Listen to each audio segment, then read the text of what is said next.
Assalamualaikum warahmatullahi wabarakatuh. Selamat pagi dan semoga sehat selalu untuk kita semua. Yang terhormat Ibu Sari Sukawati, SPD MPD, selaku dosen mata kuliah Bahasa Indonesia, serta teman-teman seperjuangan yang senantiasa saya banggakan. Sebelumnya izin memperkenalkan diri, nama saya Rizna Akmalia, selaku moderator kelompok 2D3 TLM kelas 1A. Dan izinkan saya memperkenalkan anggota kelompok saya. Yang pertama Laisya, Ditya, Resa, Agil, Rizna, Amalia, Pina, Denanda, Narica, dan terakhir Dina. Kami di sini akan mempresentasikan materi dengan judul Perkembangan Sejarah Bahasa Indonesia pada tahun 1945 sampai dengan 1972. Baik, langsung saja kepada pembicara pertama, yaitu Amalia Bilkis, dipersilahkan. Pembahasan salah satu sejarah Indonesia yaitu bahasa. Apa sih itu bahasa? Bahasa adalah kemampuan yang dimiliki manusia untuk berkomunikasi dengan manusia lainnya menggunakan tanda, misalnya kata dan gerakan. Berawal dari Sumpah Pemuda, tanggal 28 Oktober 1928, dilatar belakangi oleh beratus-ratus suku bangsa yang masing-masing mempunyai bahasa, bahwa bahasa kita yang dinamai bahasa Indonesia. Bahasa Indonesia berasal dari bahasa Melayu, yaitu salah satu bahasa daerah di bumi Nusantara ini. Bahasa Indonesia digunakan sebagai salah satu alat untuk mempersatukan bangsa yang bersuku-suku, mengusir penjajah Belanda, dan meraih kemerdekaan. Selanjutnya, pembicara kedua, Narica, dipersilahkan. Arifin mengemukakan ada 4 faktor yang menyebabkan bahasa Melayu diangkat menjadi bahasa Indonesia, yaitu 1. Bahasa Melayu sudah merupakan language friend di Indonesia, bahasa perhubungan dan bahasa perdagangan. 2. Sistem bahasa Melayu sederhana dan mudah dipelajari karena dalam Melayu tidak dikenal tingkatan bahasa, seperti dalam bahasa Jawa, ngoko dan kromo, atau dalam bahasa Sunda kasar dan lemes, atau perbedaan bahasa kasar dan halus. 3. Suku Jawa, suku Sunda, dan suku-suku yang lainnya dengan sukarela menerima bahasa Melayu menjadi bahasa Indonesia sebagai bahasa nasional. 4. Bahasa Melayu mempunyai kesanggupan untuk dipakai sebagai bahasa kebudayaan dalam arti yang luas.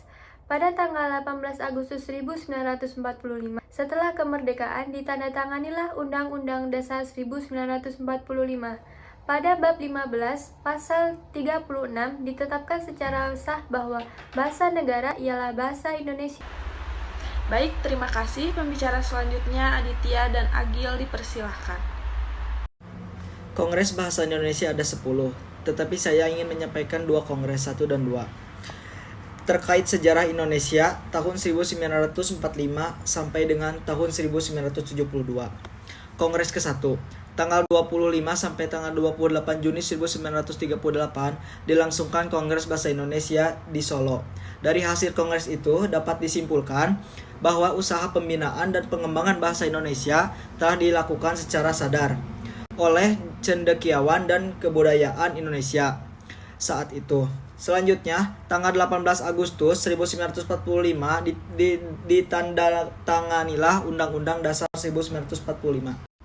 Tanggal 28 Oktober sampai dengan 2 November 1954 diselenggarakan yang kedua Medan selanjutnya. Tanggal 16 Agustus 1972, H.M. Soeharto, Presiden Republik Indonesia, meresmikan penggunaan ejaan bahasa Indonesia yang disempurnakan EYD melalui pidato kenegaraan di hadapan sidang DPR. Terima kasih kepada pembicara selanjutnya, Dina, dipersilahkan. Perkembangan ejaan bahasa Indonesia pada tahun 1945 sampai 1972 ada 4 ejaan yang sudah diresmikan pemakaiannya, yaitu: pertama, ejaan Pan of Huysen tahun 1901, kedua, ejaan Suwandi tahun 1947, ketiga, ejaan yang disempurnakan tahun 1972, keempat, pedoman umum ejaan yang disempurnakan tahun 1995. Sistem ejaan yang belum atau tidak sempat diresmikan oleh pemerintah adalah: pertama, ejaan pembaharuan tahun 1957, kedua, ejaan Melindo tahun 1959, ketiga, ejaan LBK tahun 1966. Kepada pembicara selanjutnya, Pina dan Resa dipersilahkan. Ejaan Panoptischen tahun 1901. Ejaan Panoptischen atau ejaan lama adalah jenis ejaan yang pernah digunakan untuk bahasa Melayu dan kemudian bahasa Indonesia pada zaman kolonialisme Belanda. Ejaan ini merupakan pedoman resmi ejaan pertama yang diterbitkan pada tahun 1901. Bahasa Indonesia waktu itu masih disebut sebagai bahasa Melayu. Bisa ditebak dari namanya, ejaan ini disusun oleh orang Belanda yang bernama Charles Panoptischen dan dibantu oleh Engku Nawawi gelar Sultan Manur dan Muhammad Taib Sultan Ibrahim. Contohnya huruf J dibaca Y, penggunaan huruf OE dibaca U, dan pengguna tanda diakritik meliputi tanda koma, ain, dia, dan trema.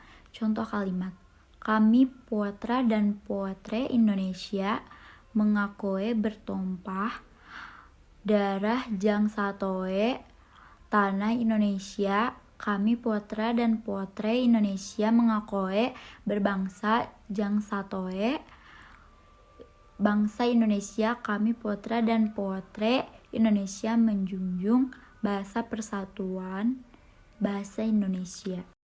Selanjutnya, Denanda dipersilahkan. Ejaan Swandi tahun 1947. Ejaan ini menggantikan ejaan Panoptischen setelah diresmikan pada tanggal 19 Maret tahun 1947 berdasarkan Surat Keputusan Menteri Pendidikan, Pengajaran, dan Kebudayaan Republik Indonesia nomor 264/BHG.A. Kenapa disebut ejaan Swandi? Karena penyusunnya adalah Mr. Raden Swandi, yang waktu itu menjabat sebagai Menteri Pendidikan, Pengajaran, dan Kebudayaan. Ejaan ini dikenal juga sebagai ejaan Republik. Haruan dari ejaan Swandi terletak dalam penggunaan diftong, yaitu gabungan dua huruf vokal. OE yang diganti menjadi huruf U dan dihapuskannya tanda apostrof. Tanda apostrof ini diganti menjadi huruf K atau tidak dituliskan sama sekali. Contohnya, Jumat menjadi Jumat, rakyat menjadi rakyat, dan maaf menjadi maaf. Dan kepada pembicara terakhir, Laisya dipersilahkan. Ejaan yang disempurnakan 1972. Pada 23 Mei 1972, sebuah pernyataan bersama ditandatangani oleh Menteri Pelajaran Malaysia Tun Hussein On dan Menteri Pendidikan dan Kebiasaan Istiadat Indonesia Masuri. Pernyataan bersama tersebut mengandung persetujuan sebagai melaksanakan asas yang sudah disepakati oleh para pandai dari kedua negara tentang ejaan baru dan ejaan yang disempurnakan. Pada tanggal 16 Agustus 1972, berdasarkan keputusan Presiden nomor 57 tahun 1972, berlakulah sistem ejaan Latin untuk bahasa Melayu atau Rumi dalam istilah bahasa Melayu Malaysia dan bahasa Indonesia. Di Malaysia, ejaan baru bersama ini dirujuk sebagai ejaan Rumi bersama IRB. Contohnya, jang menjadi yang,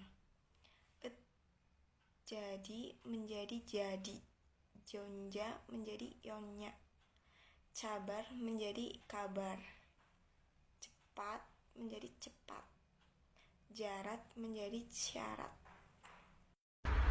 Baik, terima kasih kepada semua pembicara dan selanjutnya kami akan membuka sesi pertanyaan atau sesi tanya jawab. Baik, terima kasih kepada Ibu Sari Sukawati, SPD MPD selaku dosen mata kuliah Bahasa Indonesia dan teman-teman yang saya cintai. Terima kasih sudah memberikan kami waktu untuk presentasi. Sekian presentasi dari kami, mohon maaf bila ada perkataan yang kurang berkenan dan pemaparan yang kurang jelas. Sekian, terima kasih. Wassalamualaikum warahmatullahi wabarakatuh.